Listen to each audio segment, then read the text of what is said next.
This is our teaching video for the 6th Sunday after Epiphany, entitled Blessing and Cursing. Or we might even say Blessings and Curses according to this first reading. The first reading is from Deuteronomy, chapter 30, verses 15 through 20. We're back with the Corinthians again, and we're actually going to return to one of the themes we talked about a couple weeks ago. Now we're in chapter 3, verses 1 through 9. And hopefully now you're fairly well acquainted with the Corinthians and some of their problems. And then we're also back on the mountain of Beatitude, which I showed you last week, looking out from Capernaum, the mountain upon which Jesus taught. And those are verses 21 through 37. Well, if you recall, we've talked about Deuteronomy before, but let's just do a review. The first 5 books of the Bible in Hebrew are called the Torah, a book of knowledge, book of instruction. In Christian terms sometimes, or in Greek, the Pentateuch, the first 5 books of the Bible. And Deuteronomy is the last of those books, and it means the law again. The word Deutero means again, law from nomos. So a second telling of the law again, or second telling. And what we get is that in Deuteronomy, Moses and the people are standing on the boundary of the Promised Land after the long journey in the wilderness, and Moses recounts for them where they've been so they can reflect on where they're going. So one of the things you might reflect on is sometimes you've been on a long journey with God where God is shaping you and God is preparing you, and then you're right on the border of where God wants to lead you.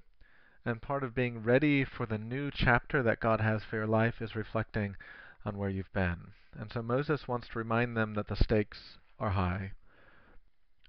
Now, sometimes people talk about the journey in the wilderness and they say, how on earth could the people have wandered around for 40 years? It's not that big of a space. Well, let's review the journey just for a moment, and I think it's helpful to remember how it actually breaks down. So the people leave from somewhere up here, and then they go across the sea, and here's Mount Sinai. And so really the first couple years of the journey are the people come down here and they wait almost a year at Mount Sinai, and then they leave and go up to here. So you see this dot here that says Kadesh. Now, it took, I think, 11 days to do this. So if you ask yourself, how on earth could they have done all this and then wandered around for 40 years? Well, actually, they spend 38 years here. So all of this, even their time at Mount Sinai up to here, is only about only 2 years, and then they spend 38 years here. This is where they send the spies into the Promised Land. This is where a lot of stuff happens, the wilderness of Kadesh. They tried to enter the Promised Land this way, and were not successful. So you see the little arrows, and then they end up coming over here and going this way. So Moses, I'm going to make this map just a little smaller.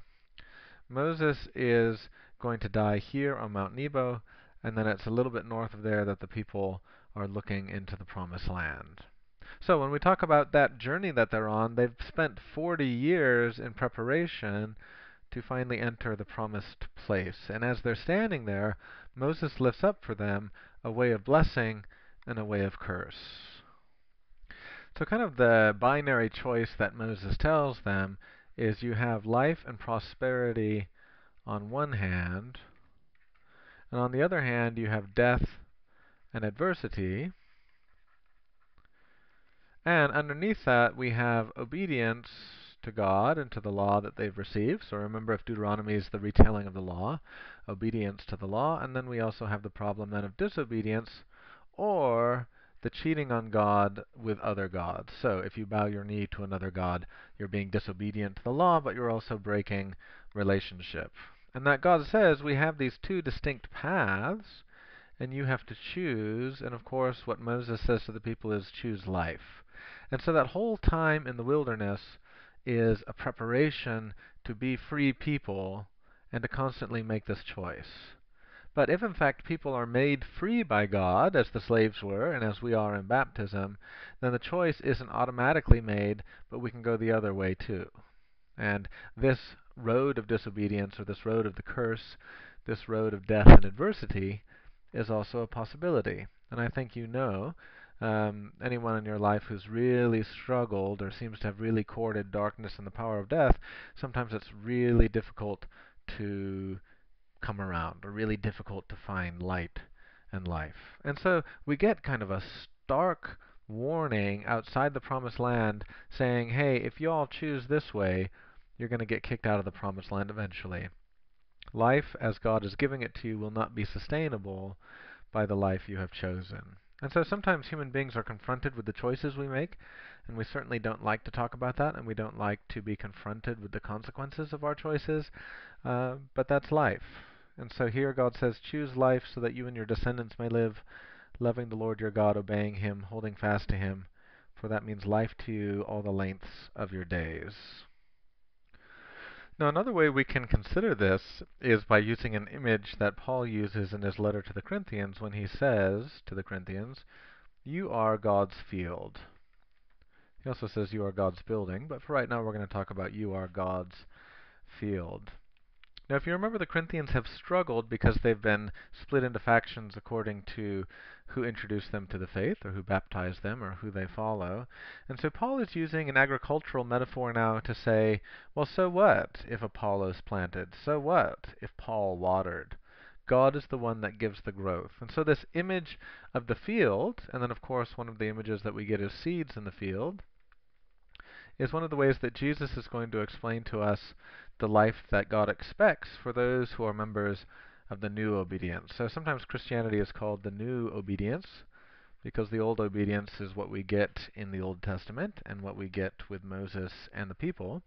And while that can be instructive to a certain extent, the gospel kind of opens up a new world for us. And so we talk about the new obedience of faith. That means following Jesus as one of his disciples. Now, in the section of Sermon on the Mount that we're on, Jesus talks about murder, and Jesus talks about adultery.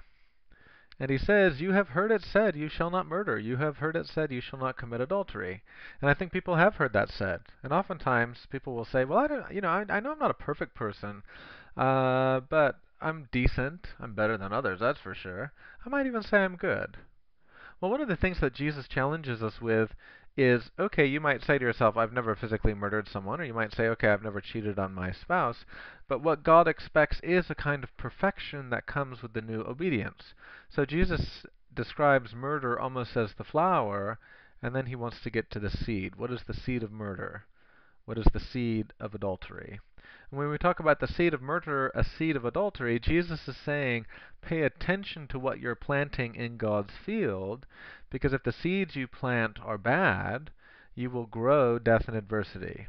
So where Deuteronomy uses the image of a road, a fork in the road, do you want to go left or right? Jesus uses something more holistic, I think, in that your soil is the soil of the heart that God grows in, or God grows seeds in, and sometimes you can be growing the wrong kind of plants. So the seed of murder, the seed of adultery. For murder, Jesus tells us, it's anger. For adultery, it is lust. Well, let's think about that image just for a second. It's pretty powerful. This is a sapling of a tree. Now, I am no biologist or botanist or anyone that could recognize what this is, but I want you to compare this seed with the tree that it becomes. All right? It's a sequoia tree, which we know and love in California. And so think about the difference of this, growing a sapling, and this. You see, when Jesus says, you have heard it said you shall not murder, you have heard it said you shall not commit adultery, Jesus is talking about the full-grown sin, if you will. He's talking about the full-grown vice.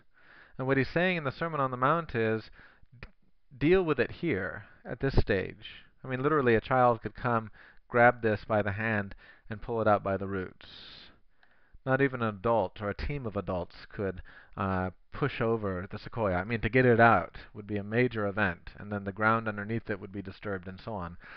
Sometimes when we talk about repentance and when we talk about new life in Christ, we have to recognize that we're dealing with people who have let things like this grow in them.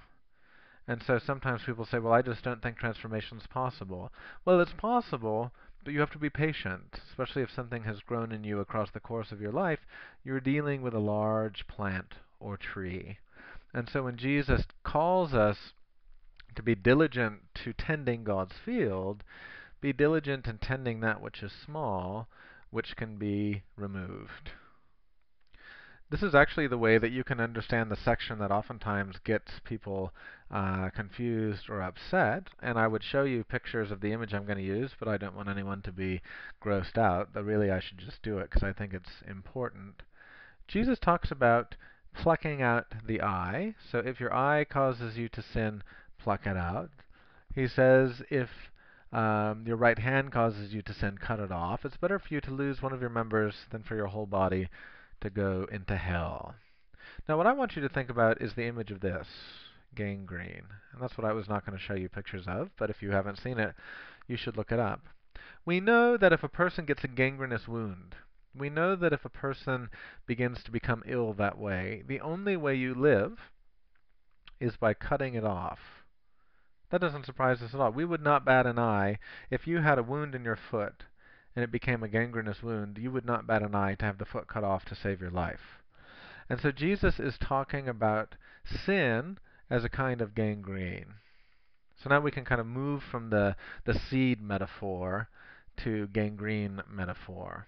When sin begins to infect you, it needs to be cut out at its beginning. So Jesus is actually offering you a solution before death, right? If gangrene, if you get it, here let's just kind of do it like this. If you get it towards the beginning, you're just going to end up with some scars, or maybe you're going to end up with a lost limb, a hand, a foot, something like that. If you let it go the full course, all the way to the end, you're going to end up with death. And so think of those two images, life, prosperity, death, adversity, blessing on one side, curse on the other, curse and death. And Jesus is saying, deal with it up here. Don't deal with it down here. This is why contemplation is an important part of your life of prayer. One of the things that we've taught in prayer, that comes to us out of the Jesuit tradition actually, is at the end of the day, doing an evaluation of the day, doing a reflection on the day, an examination of your day. And oftentimes that examination comes in a few steps. One, be grateful for the day. Go over the day like a movie. Reflect on what it is you can be thankful for. Two, ask yourself where God called you that you did not go. This is where we can reflect on the presence of sin in our lives. We can reflect on the bad seeds that were planted. We can say, God, you called me to this place, I did not go. Or God, you called me to stay away from something, I did not do it. And then third, we might talk about amendment. And this is sort of a simplification, but I think it's helpful. Okay, God, next time I won't go to that place. Or, God, next time I'll embrace you in my neighbor. So we move from gratitude, God, I'm thankful for what happened to me today. Even if you had a bad day, you can find things for which you're thankful. God, here's ways in which I courted adversity. Or here's ways I embraced the curse. And then finally, God, I know you are merciful and you love me. Let there be a change. Let there be something different. And in some ways, you can think of it merely as weeding the garden.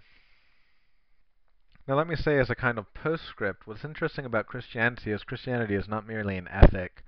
Like, okay, we're even more hardcore. We deal with the sins when they're seeds instead of till they grow. Christianity is actually now about the intersection of the two roads that we talked about. One of blessing, one of cursing, one of death, one of life. And that intersection is the cross of Jesus. The cross of Jesus is a cursed place. When Jesus drinks the cup, and I think of this almost every time we take the chalice in communion, he is drinking a curse. I mean, it's very similar in some kinds of fiction, even in something like Harry Potter, where Dumbledore drinks the cursed cup. Jesus is drinking the curse. That's why he says to some of the disciples, "Can you drink the cup I'm going to drink?" And they say, "Oh, yes, Lord," thinking it might be an ice wine. And then Jesus says, "Oh, you'll drink it all right, and little do you know what you're saying." There's actually a verse in Deuteronomy, "Cursed is the one who hangs on the tree." So the cross is the place of the curse. The place where, in fact, humanity sees for itself that we have not lived as God commands. That, in fact, we have been disobedient. And that, in fact, we have courted death. Now, what Jesus does is Jesus produces the fruit of new life out of the cursed place. So where in the Sermon on the Mount or in common sense we say, if you plant the seed of anger, you'll end up with murder. If you plant the seed of lust, you'll end up with adultery. Jesus takes all of the seeds of sin, and out of them grows the fruit of new life and resurrection. This is why Christianity is constantly referring us back to the cross and the empty tomb, because it ends up being not only the intersection of everything that's come before, but the fulfillment and transformation of it. So now the place of death actually becomes the place of life. The place of curse now becomes the place of blessing. And that's why when Paul talks to the Corinthians, he'll oftentimes bring them back to the cross as a reminder that this, in fact, is the center of their lives. And so as a Christian, this is the center of our lives too. And out of the new obedience that flows out of the empty tomb, we can talk about some of the ethical commitments. The ethics are secondary to the message of Jesus crucified and resurrected, and in fact flow out of that. And indeed, this is the sign of new life that comes because of the gift of Jesus. Well, this concludes our teaching video. May God bless you as you reflect on the people's journey in the wilderness, as you reflect on maybe thresholds where God has brought you to begin a new chapter in your life, and how even when we've encountered darkness and death, there God meets us with the transforming power of Christ, promising new life and resurrection. See you on Sunday.